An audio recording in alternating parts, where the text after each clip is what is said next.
Minutes past the hour, far-right conspiracy folks are preparing an army of poll watchers.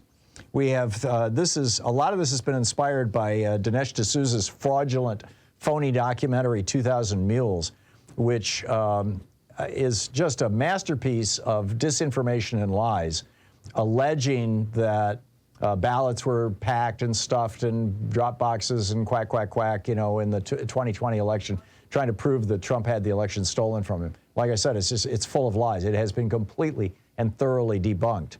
But nonetheless, it is still playing all across red state America. It's a big deal. Dinesh D'Souza is finally getting very, very rich.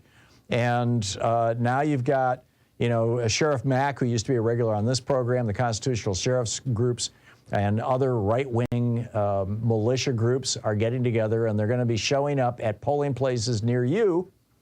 Not here in Oregon, because we have no polling places. We do 100% vote by mail, as they do in Washington State as well, as they do in 5 states now. 100% vote by mail. But in those places where they force you to take a day off work or take part of your day off work and go stand in line for 6 or 8 hours, you can expect that you're probably going to confront some, redneck white guy with an AR-14, strapped over his chest, his prosthetic penis. And like I said, I've told you before, this goes way, way back, right? This is how William Rehnquist made his chops in the GOP. Back in the 60s, the early 60s, William Rehnquist, in the 1964 election where Goldwater went up against LBJ, William Rehnquist was at the polling places in Phoenix, outside of Phoenix, in the Hispanic and Native American communities. Big bear of a guy. He's like 6'2", big, huge guy.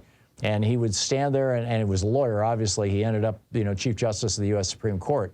It was how the Republicans, rewarded him for this work. And he would stand there and he would loudly challenge the right to vote of black and Hispanic people and Native Americans. And it was very effective. It was called Operation Eagle Eye. We were looking for voter fraud or fraudulent voters.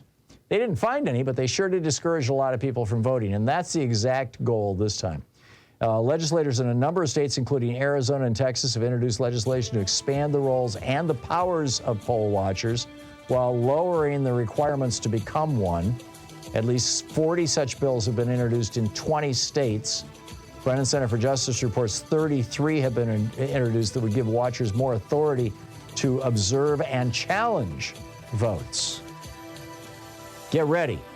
These people are not going to give up. They know they're losing, and they're going to go down fighting.